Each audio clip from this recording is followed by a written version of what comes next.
Did you know that most of what you've seen, read, or heard about Billy the Kid is untrue? My name is Gale Cooper.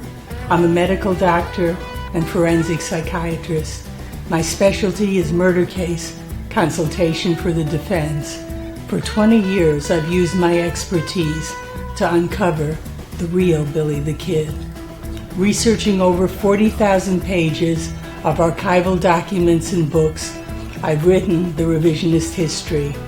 It's shocking, it's liberating, and I've written books demolishing the hoaxes, hijacking the history. My talks will share with you what I've found. Cover-ups, misinformation, and fakery, to use Old West lingo, will bite the dust.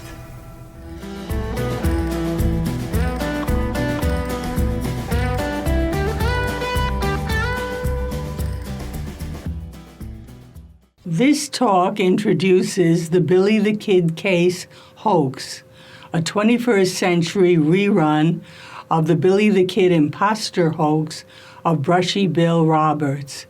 The information is from my book, Cracking the Billy the Kid Case Hoax, the strange plot to exhume Billy the Kid, convict Sheriff Pat Garrett of murder, and become President of the United States. From its start in 1950, the hoax that a 71-year-old Texan named Oliver Brushy Bill Roberts was actually 91-year-old surviving Billy the Kid languished in the netherworld of flim-flam, attracting dupes and bottom-feeding charlatans as promoters. It gained some traction with the 1990 movie Young Guns 2, which enlivened its fiction that Sheriff Pat Garrett had faked killing Billy the Kid.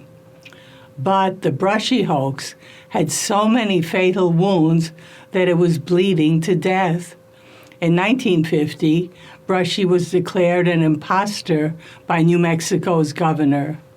In 1987, one of Brushy's family members made public his birth date, proving he was under 2 at Billy Bonney's killing. And history books published after Brushy's death revealed his disastrous impersonation errors, which his books were still publishing. In 2003, everything changed when a surprising backer picked the Brushy hoax for self-promotion and blasted it to the world stage.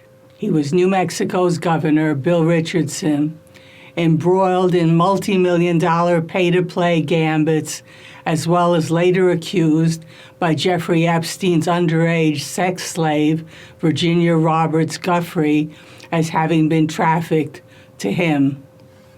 But before these scandals, Richardson lusted for the United States presidency, intending a 2008 run. Compatible with New Mexico's flaky motto, the land of enchantment, Bill Richardson apparently fantasized that hijacking Billy the Kid history would boost his name recognition for his presidential bid. Another motive may have been a whimsical tit-for-tat to his major political donor, attorney Bill Robbins III.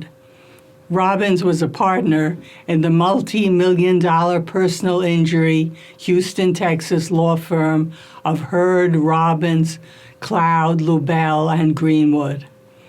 Robbins had been Richardson's big backer for his governorship. In 2004, Robbins and his law firm were also presidential candidate John Kerry's top donors in his September quarter. They were kingmakers. Richardson knew it. Robbins seemed to be a Brushy believer, hoping to give Billy the Kid history to Brushy and to Texas. Robbins may also have thought up the legal twist to turn the Brushy hoax into a law enforcement exhumation case with fake DNA matchings to make Brushy Billy the Kid. The original Brushy hoax mastermind, William V. Morrison, traveling salesman, attorney, impersonator, and publicity hound, had been prophetic. For a publicity coup, he tried to dig up Billy the Kid's grave, as he informed his hoax partner, C.L. Sonneshan, an English teacher who authored their hoax's 1955 book, Alias Billy the Kid. In a May 24, 1961 letter to him, Morrison wrote, "I am attempting to complete the scientific investigation on the remains of those 3 graves," meaning the Fort Sumner Billy the Kid gravesite, which claimed him, Charlie Bowdre, and Tom O'Folliard. Morrison was blocked because violating sanctity of graves is granted only to kin and law enforcement. Morrison's stunt was also absurd in those pre-DNA matching days. He just wanted to eyeball the remains. But Brushy, as Billy the Kid, was supposed to look identical to his fictional pal, Billy Barlow, who he claimed was accidentally killed on July 14th, 1881, and buried there. So Barlow's remains should look identical to real Billy's remains, with eyeballing proving nothing. Morrison's stunt was, however, canny. Calling it a so-called scientific investigation blessed it with naive modern faith that technology was trustworthy and immune to fakery. For Bill Richardson, exhumations and DNA matching translated into needing lawmen to conduct his hoax. The intent was digging up Billy's mother, Catherine Antrim, in Silver City, and matching her DNA with Brushy's DNA and with the Billy the Kid grave's remains. Guess if the mother's DNA would match Brushy's. Guess if it would not match Billy's grave remains.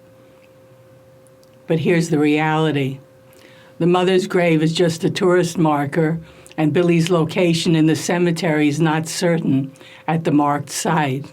So, no valid bodies for DNA collection existed. Worse, a 1962 case had already blocked exhumation of Billy's gravesite as potentially disrupting the Bowdre and O'Folliard remains. So, given the fact that there existed no valid DNA for matchings on the planet, Richardson needed sheriffs and deputies willing to file and pursue a fake case, as well as district court judges willing to grant absurd exhumation permits to convict 95-year dead Pat Garrett of murdering an innocent victim. Those judges also had to ignore that New Mexico's statute of limitations for prosecuting Garrett for murder had run out in 1891. Those judges had to ignore that there was no historical doubt that Garrett had killed Billy the Kid, making DNA matching unnecessary.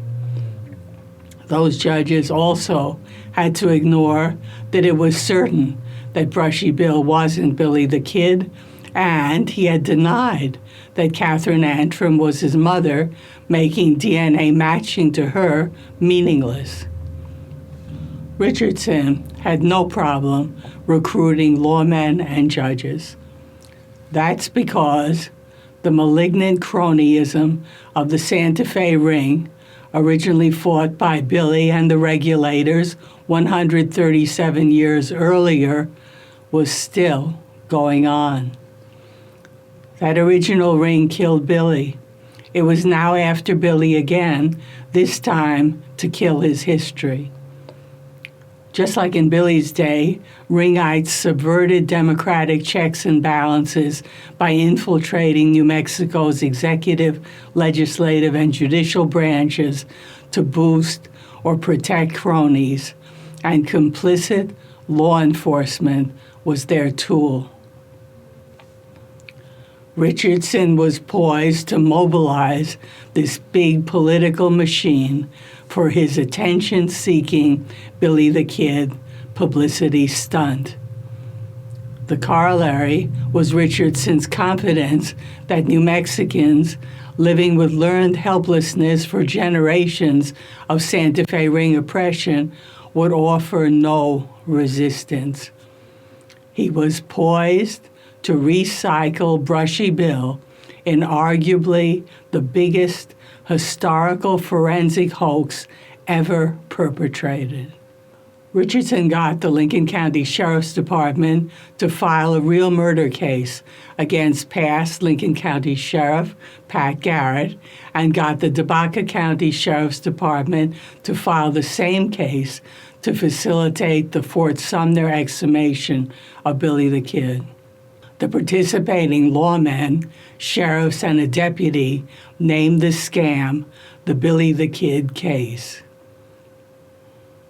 For Garrett's murder motive, the lawmen abandoned Brushy's flaccid fabrication of accidentally killed Billy Barlow and substituted movie maker John Fusco's fictional super friendship of Pat Garrett and Billy the Kid in his Young Guns 2, which had Garrett killing an innocent victim to give Brushy, as Billy, a life of freedom. Since faking DNA from Billy's Silver City buried mother was also key, the Grant County sheriff was approached. Shocking the morally bereft conspirators, he refused to participate in desecrating her grave for a publicity stunt.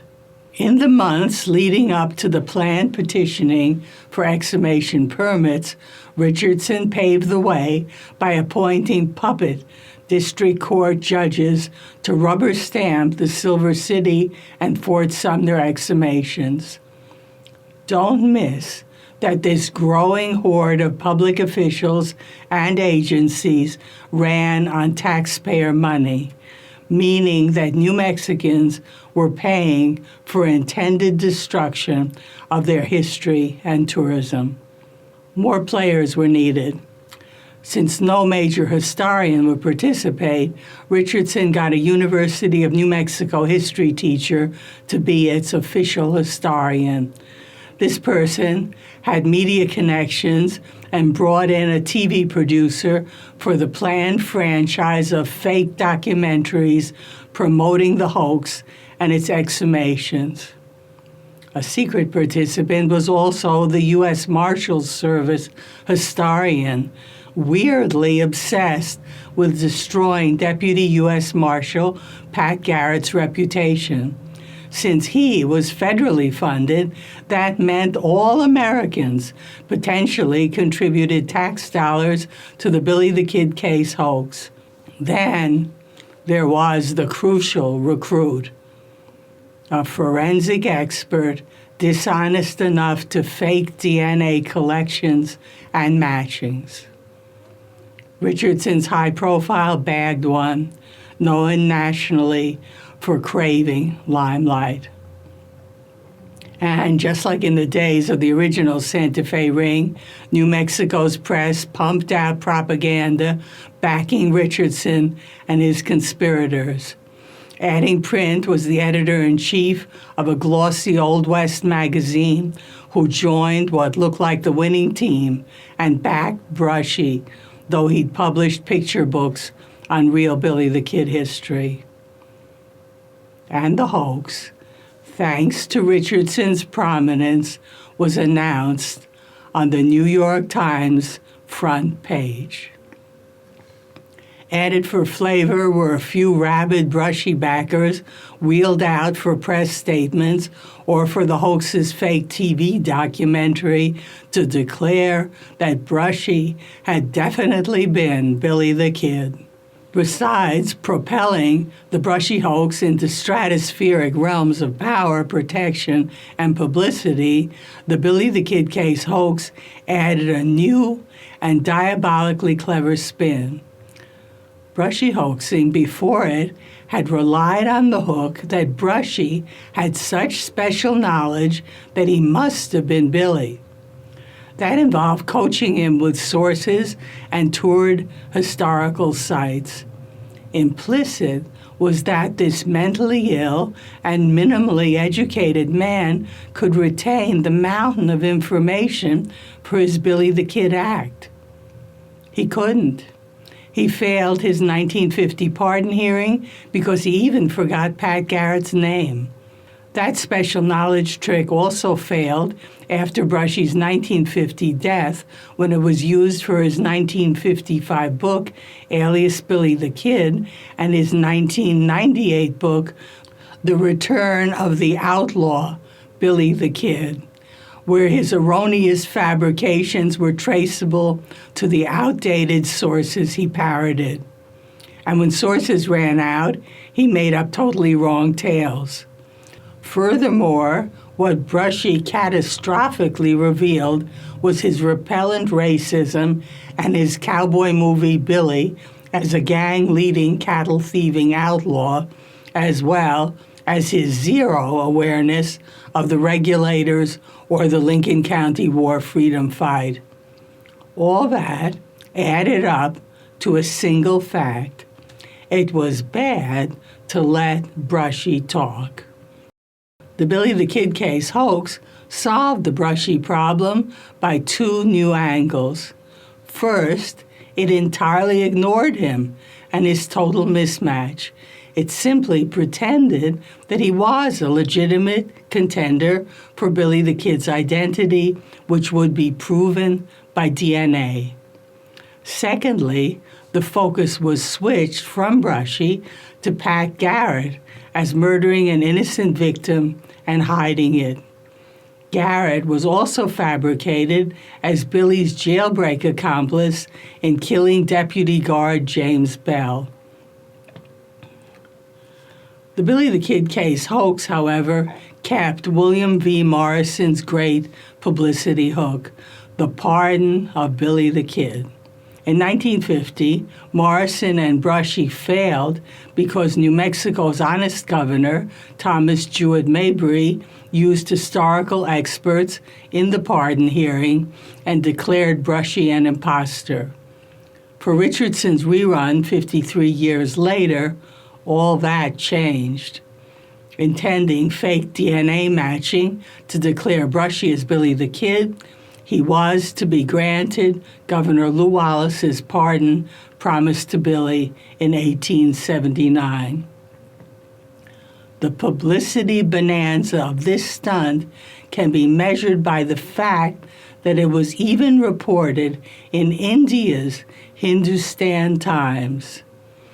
But since the hoaxers, with the possible exception of true believer attorney Bill Robbins III, were just profiteering opportunists, they had backup plans to keep TV cameras rolling.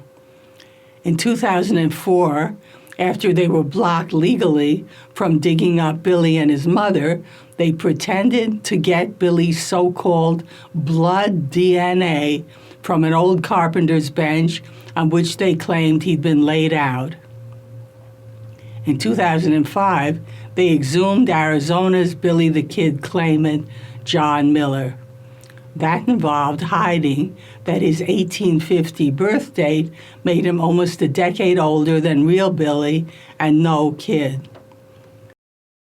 The hoaxers' TV filming of his exhumation ended up recording a crime scene, since they tore apart his remains for DNA extracting while hiding that they had no Billy the Kid DNA to match with him or anyone to justify his exhumation. None of these shenanigans deterred Bill Richardson.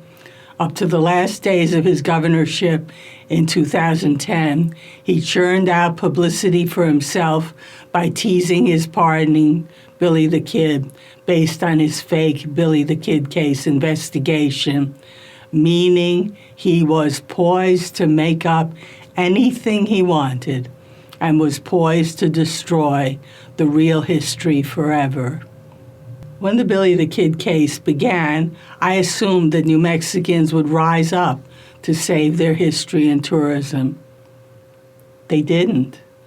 It fell to me to fight Bill Richardson and his henchmen. They'd overlooked their Achilles heel.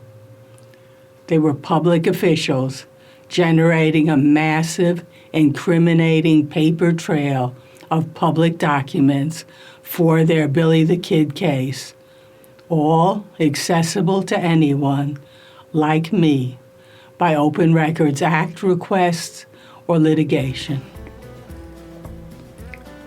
The next talk is an overview of my frightened entry into the Billy the Kid case fray and my years of fighting its hoaxers who brazenly rewrote the hoax to keep it going each time I stopped their advance.